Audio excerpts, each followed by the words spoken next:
$2 trillion.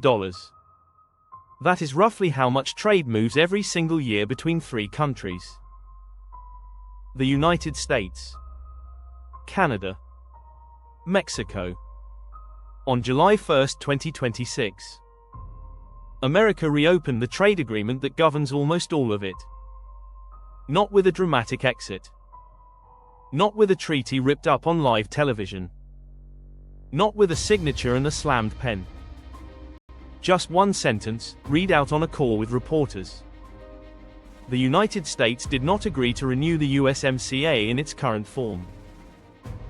And with that, one of the largest trading relationships on Earth was pushed into limbo. Welcome to the money trail. Let us follow it. If this is your first time here, welcome. This channel is about one thing: connecting the dots between money, power, and the decisions that shape your world. No jargon. No agenda. Just clear research-backed analysis that tells you the story behind the money. Now let us get into it. First, a quick primer. To understand why this moment matters, it helps to go back further than 2020. Before USMCA, there was NAFTA, signed in 1994. For nearly 3 decades, NAFTA was the backbone of North American trade. It eliminated most tariffs between the three countries. It reshaped entire industries. Car factories, electronics assembly, and agricultural supply chains were all built around the assumption that goods could cross these borders freely. NAFTA was also, for years, one of the most politically contested trade deals in American history. Critics on the left said it moved jobs overseas. Critics on the right said it gave up too much sovereignty. In 2020, after years of renegotiation under the first Trump administration, NAFTA was replaced by USMCA. A deal designed, in part, to address some of those very complaints. Which makes what happened on July 1, 2026 even more striking. The same administration that built USMCA is now the one refusing to lock it in for another 16 years. The USMCA replaced NAFTA in 2020. It sets the rules for how goods, services and investment move across North America, including which products qualify for tariff-free treatment. And it governs roughly $2 trillion in annual trade between the United States, Mexico and Canada. The deal was built with a 6-year review checkpoint. A moment where all three countries look at the agreement and decide whether to extend it for another 16 years. July 1, 2026 was that checkpoint. So what actually happened? Mexico and Canada both supported extending the agreement for another 16 years. The United States did not. Not, we are leaving tomorrow.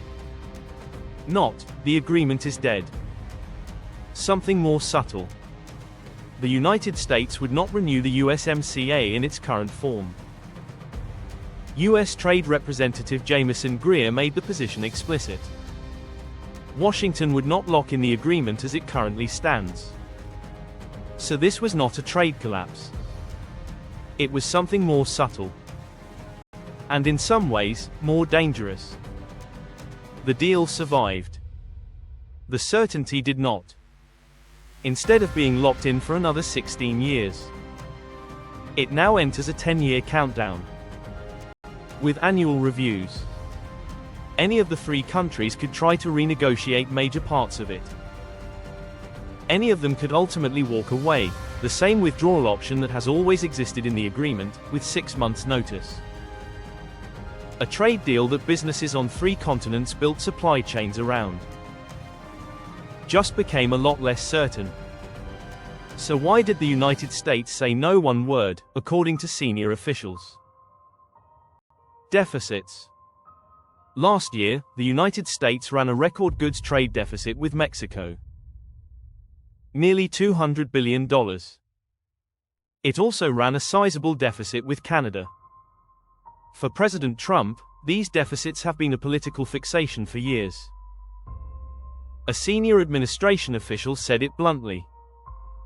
The primary issue the president has been focused on is our trade deficit. We believe the USMCA did not operate to control the deficit like the president intended. There is a deeper irony here. Much of that growing deficit with Mexico did not happen despite USMCA. It happened partly because of Trump's own tariffs. When his administration imposed steep tariffs on China and other countries, companies did exactly what economists predicted. They moved supply chains. Not back to America, to Mexico. A strategy designed to reduce dependence on one country, increase dependence on another. Before we get to the countries, one more piece of the puzzle. A lot of the uncertainty here comes down to something called rules of origin. In simple terms, for a product to qualify for tariff-free treatment under USMCA, a certain percentage of it has to actually be made in North America. Not just assembled here. Made here. Raw materials. Components. Labor. This is especially strict for cars. A vehicle can cross borders multiple times during production, engine parts from one country, electronics from another, final assembly in a third. Every one of those steps has to meet the origin threshold, or the finished vehicle risks losing its tariff-free status entirely. When politicians talk about renegotiating USMCA, this is often exactly what they mean. Tightening those thresholds. Forcing more of the supply chain back inside US borders. It sounds technical, but it is precisely the kind of technical detail that decides whether a factory stays open or shuts down. Now here is where it gets interesting for each country involved. Mexico. Mexico is now America's largest trading partner, with bilateral trade approaching $900 billion a year. That is one reason Mexican officials struck a notably calm tone. The agreement remains in force until 2036, and talks with Washington were already underway before the deadline. Mexican officials described their own approach as constructive. A signal that, for now, Mexico wants stability more than confrontation. Canada. A very different picture. Canada faces a different problem. Its relationship with Washington is more strained. And Canada's own negotiation track with Washington remains far less clear. That matters because huge parts of the Canadian economy, autos, metals, energy, softwood lumber, depend on reliable access to the US market. A more confrontational relationship with Washington puts all of that under a cloud. So who actually pays for this uncertainty? Car companies, for one. Auto parts can cross North American borders multiple times before a single vehicle is finished. The more uncertainty you inject into that system, the harder it becomes to decide where to invest, what to build, which jobs to keep. Manufacturers now have to plan for a decade of annual uncertainty, instead of 16 years of predictability. Workers, too. The head of one of America's largest manufacturing unions summed up a common frustration. Workers are still watching their jobs leave. Manufacturing jobs continue to move south of the border. The same broken incentives remain in place. In other words, for critics on the labor side, this wasn't tough enough. For businesses relying on cross-border supply chains, it might already be too uncertain. Both things can be true at once. And here is where it actually reaches you. If you buy a car built in North America, a refrigerator assembled with Mexican components, construction materials that cross the Canadian border, this agreement already touches your life, whether you have ever heard of it or not. So what happens now? For businesses on the ground, an annual review is not just a diplomatic formality. It changes how they plan. A company deciding where to build a new factory used to be able to look 16 years into the future and count on the rules staying roughly the same. Now, that same company has to ask a harder question every single year. Could the rules change again in 12 months? That kind of uncertainty has a cost, even if nothing formally changes. Investment decisions get delayed. Expansion plans get put on hold. Executives start building contingency plans for supply chains that may need to shift on short notice. The US and Mexico are scheduled to meet again the week of July 20th for a third round of talks. Canada's timeline is far less clear.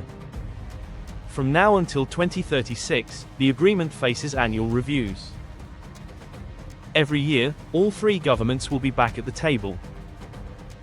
Each review is a fresh opportunity to renegotiate. Each review is also a fresh opportunity for tension. The agreement remains in force. But it now enters a decade of annual reviews. Unlike before, any member can still choose to withdraw, with notice. The agreement that businesses have built billion-dollar supply chains around for 6 years now effectively resets its uncertainty clock every single year. So let us follow the trail one final time. Roughly $2 trillion in annual trade. 3 countries. One agreement that just stopped feeling permanent. Not because it collapsed. Because a single sentence, read on a conference call, changed what kind of certainty businesses could count on. Washington wants a tougher deal, one that reduces trade deficits, pressures companies to produce more inside the United States, and gives the White House more leverage over its 2 biggest trading partners. Mexico is playing it calm. Canada is bracing for a harder fight. And American manufacturers, workers, and consumers are all left waiting to see what a decade of annual reviews actually produces. That is not just a trade story. That is a money story. Because every tariff exemption under review, every supply chain built around this agreement, every job that depends on cross-border manufacturing, all of it now runs on borrowed certainty. That is the money trail behind America's biggest trade relationship. And now you have followed it. If this video helped you understand a story that barely made headlines but touches almost every product you own, hit subscribe. Because every week, we follow a new trail. And there is always another trail waiting to be uncovered. I am the Money Trail. See you next week.